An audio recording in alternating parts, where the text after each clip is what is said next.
ইফতার মাহফিলের সুযোগ্য সম্মানিত সভাপতি,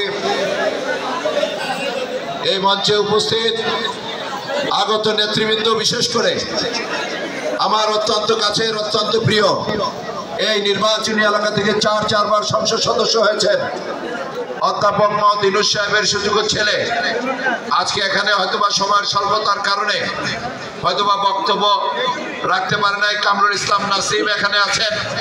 আর বিশেষ করে যাদের নাম অনেকে অ্যাড্রেস করে গেছেন, প্রিয় নেতা ফরিদ ভাই, প্রিয় নেতা বেলায়েত খান, প্রিয় নেতা রহিম ভাই, মধ্যে হলো আমাদের সদরের সভাপতি ফরিদ মেম্বার, এদিক দিয়ে আমাদের ময়নামতির কৃতি সন্তান আমার প্রিয় আনোয়ার, আর সর্বশেষ এসছেন বাড়ির কাছের মানুষ, এসছেন সবার পরে আমার মুরব্বী, পিতৃশল্য মুরব্বী জনাব সাদেকুর রহমান।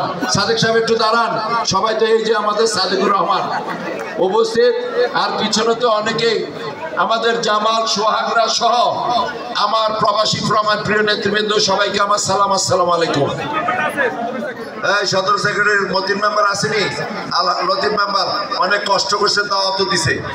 বক্তব্য দীর্ঘায়িত করছি না। আমার এই যে সামনে, আপনি যারা সামনে আছেন এই কর্নার একটু দাঁড়ান তো ভাই।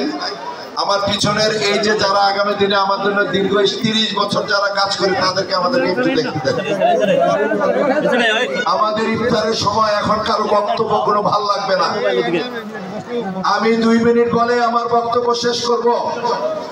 গুরুত্বপূর্ণ বক্তব্য রেখে গেছেন আহমদ আইফুর সাহেব, বক্তব্য রেখেছেন রাজাউল করিম রানা, তার সহধর্মিনী শিল্পী রাজা, বক্তব্য রেখে গেছেন কবির সাহেব, বক্তব্য রেখে গেছেন আমাদের সাংগঠনিক সম্পাদক হুমায়ুন কবির বাবুল, বক্তব্য রেখে গেছেন আবু ইউসুফ তুহিন সহ ছাত্রদল যুবদলের নেতৃবৃন্দরা। প্রিয় মুরব্বিয়ান, বক্তব্য দীর্ঘায়িত করছি না। শুধু আমাদের নেতা, আগামী দিনের অহংকার, প্রিয় নেতা জনাব তারেক রহমান, কুমিল্লা মহানগরের একটি সমাবেশ হয়েছে। সেখানে কুমিল্লা মহানগরের সেই সম্মেলনে আমাদের আহ্বায়ক সদস্য সচিব নতুন করে তাদেরকে সভাপতি, সাধারণ সম্পাদক এবং সাংগঠনিক সম্পাদক করা হয়েছে। সেই দিন আমি একটি বক্তব্য রেখেছিলাম।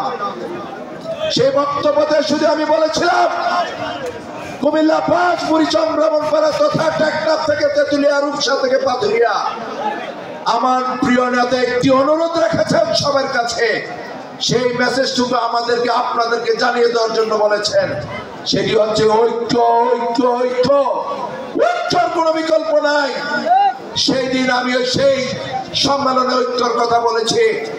আমাদের প্রিয় নেতা, আগামী দিনের রাষ্ট্রনায়ক, আমাদের প্রিয় নেতা তারেক রহমান সর্বশেষ তার বক্তব্যে বলে গেছেন ঐক্যর কোনো বিকল্প নাই। প্রিয় সহকর্মীরা, আমার সামনের কাছারে আমার প্রিয় মুরব্বিয়ানরা, গত 27 তারিখ আপনারা সবাই শুনেছেন, টিভিতে দেখেছেন, আমার প্রিয় নেতা 27 তারিখ সারা বাংলাদেশের বর্ধিত সভা ডেকেছেন। সেখানে জাতীয় নির্বাহী কমিটি, প্রত্যেক উপজেলা বিএনপির প্রেসিডেন্ট, সেক্রেটারি সবাইকে সেখানে ডাকিয়েছেন। সেখানে প্রায় 6000 প্রতিনিধি ছিলেন। 104 জনের বক্তব্য উনি শুনেছেন। সর্বশেষ রাত 10:30টায় যিনি বক্তব্য রেখেছেন, আমাদের মাধ্যমে আপনাদেরকে সেই মেসেজটুকু দেওয়ার জন্য অনুরোধ করেছেন। তিনি বারবার অনুরোধ করে বলেছেন সারা বাংলাদেশের আমাদের জাতীয়তাবাদী দলের সমর্থক যারা আছে তাদেরকে এই মেসেজটি দেওয়ার জন্য। সেই মেসেজটি হচ্ছে ঐক্য, ঐক্য, ঐক্য, ঐক্যের কোনো বিকল্প নাই ইনশাআল্লাহ। আমরা গতকালকেও মোকাম ইউনিয়নের বিএনপির নতুন অফিস উদ্বোধন এবং আমাদের ইফতার মাহফিল উপলক্ষে সেখানে আমাদের তাইফুর ভাই, কবির ভাই, রানা ভাইরা সেখানে বক্তব্য রেখেছেন। আমরাও সেখানে বক্তব্য রেখেছি।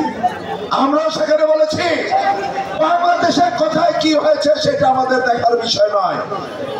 আমরা কুমিল্লা 5 বুড়িচং ব্রাহ্মণপাড়া, আমি সবাইকে বিনয়ের সহিত অনুরোধ করছি, আমাদের মধ্যে কোনো ফাটল নাই ইনশাআল্লাহ।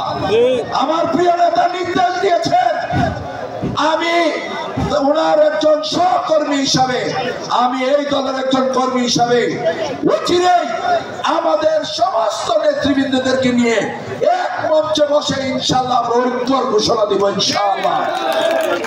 বিতর্ক করে কোনো লাভ নাই। অনেক ষড়যন্ত্র হচ্ছে, নির্বাচনকে নিয়ে ষড়যন্ত্র হচ্ছে। আজকের এই ইফতার মাহফিল থেকে আমি ঘোষণা করতে চাই, অচিরেই রোডম্যাপ ঘোষণা করে নির্বাচনের তারিখ ঘোষণা করুন, সেটাই আপনাদেরকে আমরা বলতে চাই। ইতিমধ্যে আমার নেতা আগামী দিনের রাষ্ট্রনায়ক জনাব তারেক রহমান একটি ৩১ দফার উপরে একটি আমার কর্মশালা করেছে। আমাদের কেন্দ্রীয় নেতারা আছে, ইনশাআল্লাহ অচিরেই আমরা সেই কর্মশালার প্রত্যেকটি ইউনিয়নের আমরা এটা শুরু করব। আমাদের কেন্দ্রীয় নেতৃবৃন্দরা থাকবে এবং সেটা আজকের নামাজের আজানের মধ্যে অলরেডি দোয়া দেওয়া আছে। সবাই সবার জন্য আমরা দোয়া করব। আমাদের প্রিয় নেত্রী খালেদা জিয়ার জন্য দোয়া করব, সুস্থতার জন্য। আমার মায়ের দোয়া চেয়ে আমি আমার বক্তব্য শেষ করছি। খোদাফেজ। বাংলাদেশ জিন্দাবাদ, বাংলাদেশ জাতীয়তাবাদী দল জিন্দাবাদ, তারুণ্যের অহংকার তারেক রহমান জিন্দাবাদ। সবাইকে ধন্যবাদ। আসসালামু আলাইকুম।